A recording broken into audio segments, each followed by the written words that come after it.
Hello everyone and welcome back to Prestige Reef. One of the most common videos on YouTube about keeping corals is naturally what corals are beginner corals.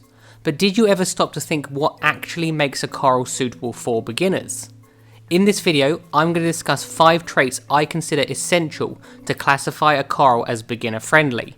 And with this knowledge, you can start to decide for yourself. Number 5. Fast growth. Although some people will find beginner corals boring, and many are even invasive, there is a certain level of mental resilience required to stay in this hobby long term, and early successes with easy corals can be the difference between a 20-year reefer and a 6-month-old tank closure.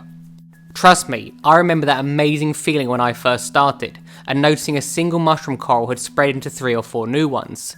For a seasoned hobbyist that knows what is to come, that same experience can give them a sense of impending doom. But for a beginner, there is nothing more rewarding than seeing your little reef actually start to grow, and it's this positive feedback which gets people addicted. Number 4. Low aggression. Some corals are just bastards. Galaxia, for example, are one of them, and I can assure you there have been many aquarists wonder why a coral 10 inches away has random dead patches on it, only to realise their Galaxia has started an all-out war with its neighbour under the cover of darkness. Many beginners start with smaller tanks as they dip their toe into the wonderful world of corals, and it's inevitable that at some point you will place your prized new purchase too close to another, and kick yourself the next day when it's dead. To this day, I still occasionally get caught out, where I've underestimated just how far a coral will go to kill its neighbour, and by selecting low aggression corals, you are limiting the chance of this happening, and in turn increasing your chance of success. Number 3. Cost.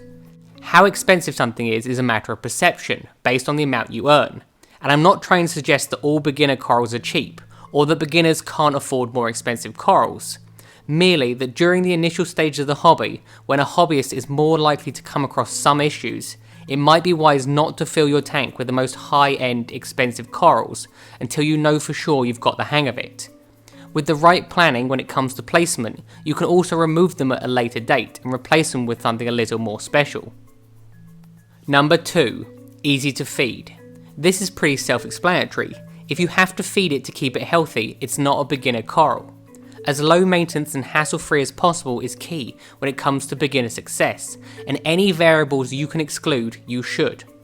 Although feeding can enhance the coloration and growth of corals, beginners are far more likely to do more harm than good, with the potential of polluting your water. At first, pick corals which can survive on photosynthesis alone, and you will make your life much easier. I personally didn't actually start feeding my corals until about 12 years into the hobby, when I started to experiment, and even now I only do it intermittently, unless it's absolutely essential for the coral's health. Number 1. Adaptable. Different corals have different levels of adaptability.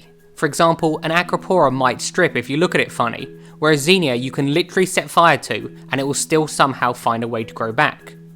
A coral's ability to adapt to different circumstances and water parameters is important, as when people first get into the hobby, there can be a pretty sharp learning curve.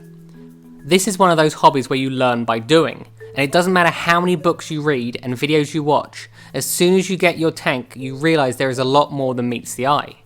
Don't worry though, it's pretty easy to pick up the basics, and providing you have corals that are adaptable, they will stick with you through this bumpy initial period. Right, that's it for today guys. Hope you enjoyed watching my video. Please feel free to comment below if you have any questions. As always, I just want to say a massive thank you to everyone that supports the channel on Patreon. Have a good week, and I'll see you next time.